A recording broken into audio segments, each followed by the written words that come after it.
행복이란 건 먼 곳에 있는 것 같지 않습니다. 어제 하나님의 말씀, 우리 교회가 지금 마태복음 계속 이번 주 읽잖아요.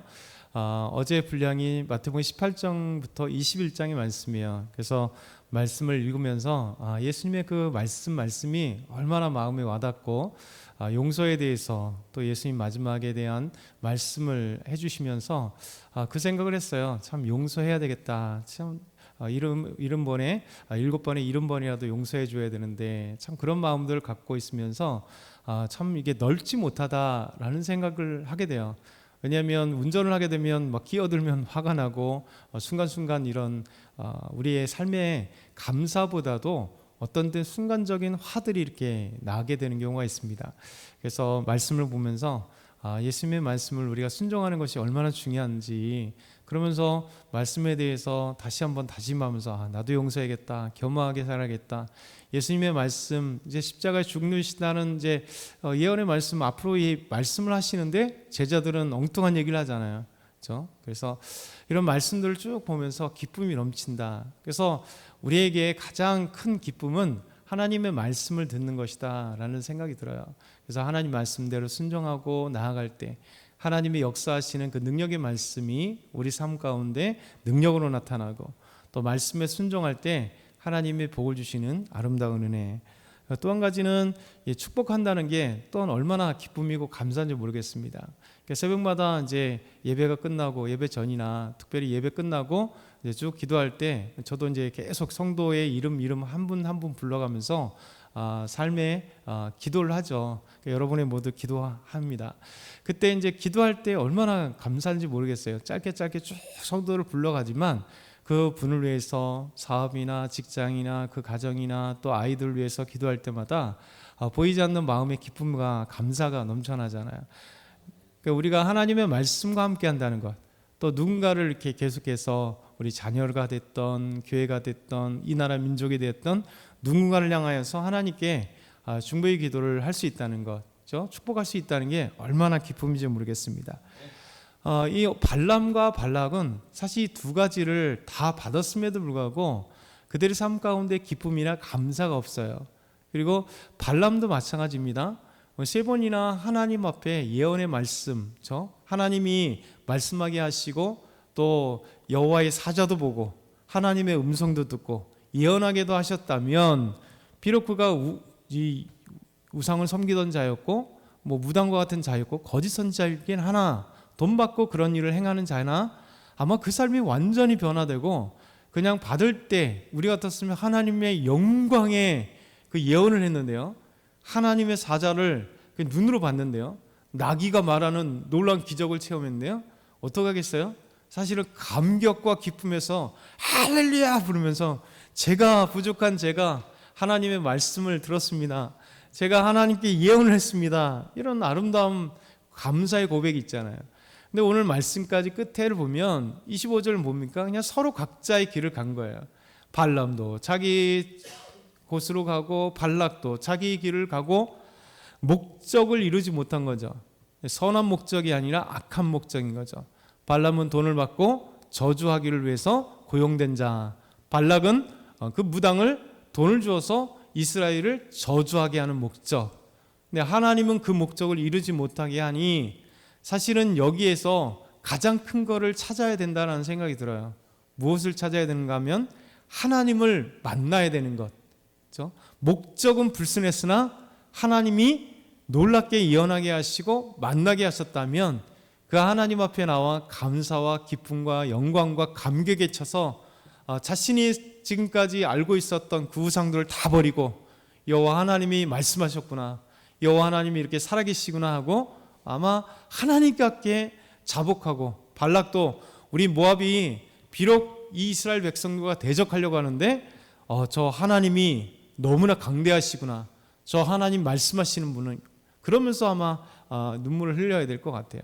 그럼에도 불구하고 이 발락과 발람은 하나님의 말씀을 깨닫지 못하고 진짜 그들의 영혼에 가장 복된 순간을 걷어차버리는 두 자가 된 것이죠.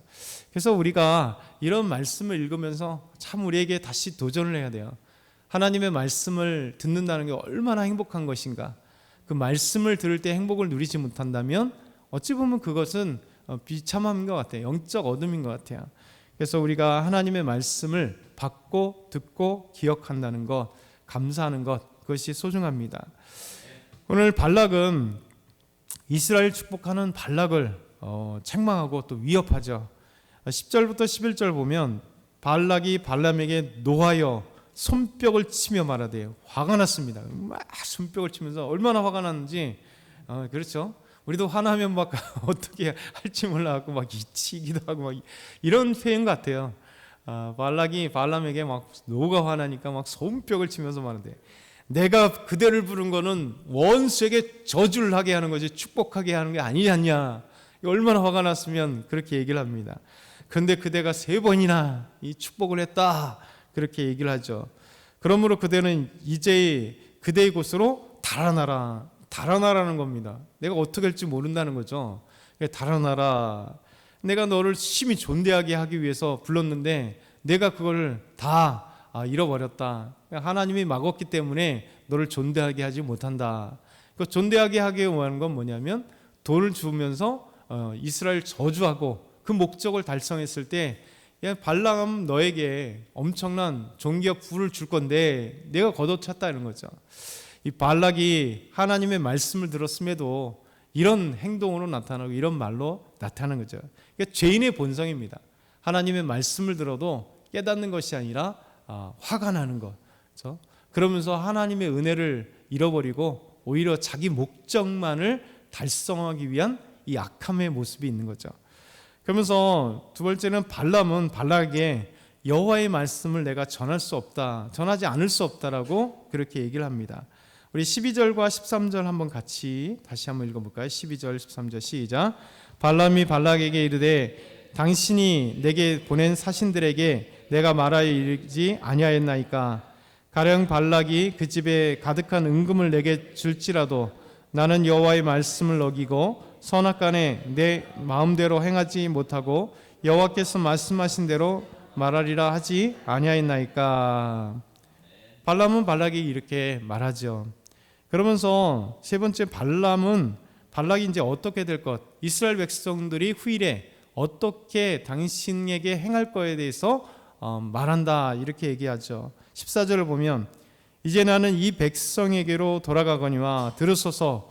내가 이 백성이 후일에 당신의 백성에게 어떻게 할지를 당신에게 말하리다 하고, 이스라엘 백성들이 후일에 당시 모압 백성들이 어떻게 행할 건지에 대해서 너희들이 말하겠다라고 하면서 놀라운 하나님의 예언의 말씀이 발람을 통하여 나옵니다.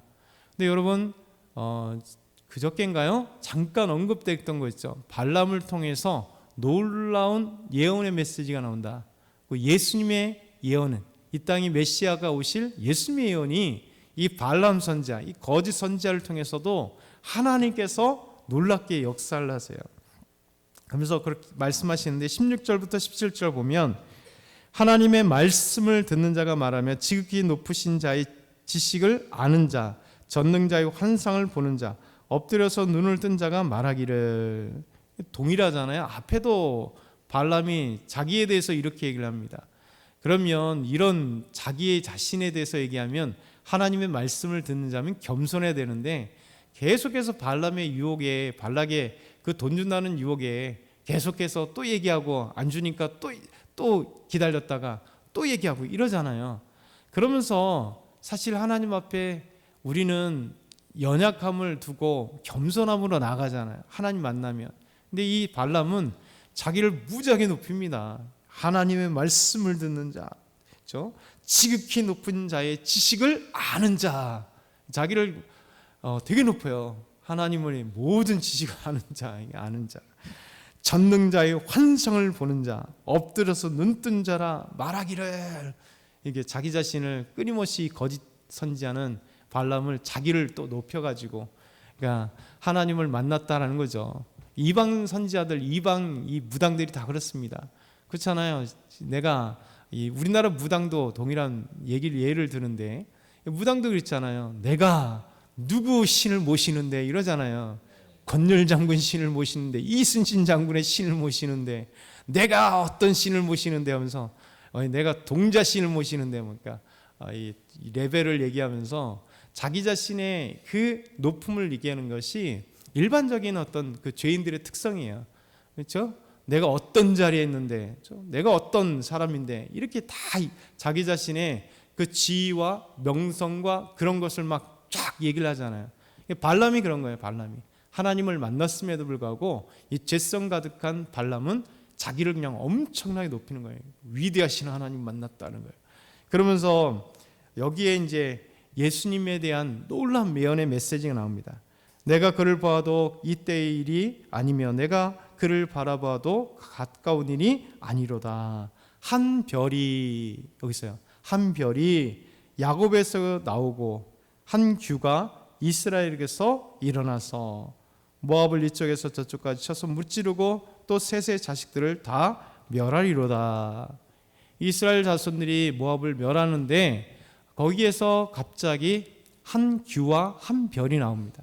그러니까 한 규는 뭐냐면 왕의 그 통치의 지팡이에요. 그러니까 우리가 쉽게 생각하면 이집트에는 꼭 규가 있어요. 왕의 지팡이. 그러니까 스핑크스 아니 그 피라미드에, 아니면 또 왕의 무덤에 그 관들을 보면 다 멋있게 이제 금동관들이 있잖아요. 거기 새겨진 거 보면 이집트에 꼭 이렇게 왕이 두 가지, 아니면 그림에 보면 이렇게 두 가지 있다. 홀과 규, 이걸 홀과 규라고 얘기하는데요. 이게 왕의 상징입니다. 권력의 상징. 그래서 여기에 한 규라고 하는 것은 왕의 상징. 이 땅에 왕으로 오실 예수 그리스도, 그렇죠? 이 온 우주 만물의 왕이신 예수 그리스도, 그게 바로 이스라엘에게서 한 규가 왕이 나올 것이다. 한 별이 야곱에게서 나올 것이다. 이 한 별은 예수 그리스도, 그렇죠? 상징하시는 예수 그리스도. 그래서 메시아가 이 땅에 태어날 것이라는 것을 이 발람 선지자를 통하여 예언의 메시지가 나오는 거예요. 그래서 18절부터 24절, 25절까지는 결국 이스라엘이 또 이 주변 나라, 종족에 대해서 멸망하게 하실 것에 대한 하나님의 메시지가 나오는 거죠. 오늘도 저와 여러분이 이 새벽에 나온 것을 우리가 기뻐함으로, 좀 피곤하게 눈뜨고 나올 수 있지만 얼마나 감사한지, 하나님을 만난다는 것, 하나님의 말씀을 듣는다는 것, 하나님을 찬양한다는 것, 또 우리의 가족을 위해서, 우리의 기도 제목들을 위해서 하나님께 기도한다는 것. 왜? 하나님 반드시 응답하시기 때문에 어떤 모양이라도 반드시 응답하십니다. 그래서 하나님께 오늘도 나아가기 소망합니다.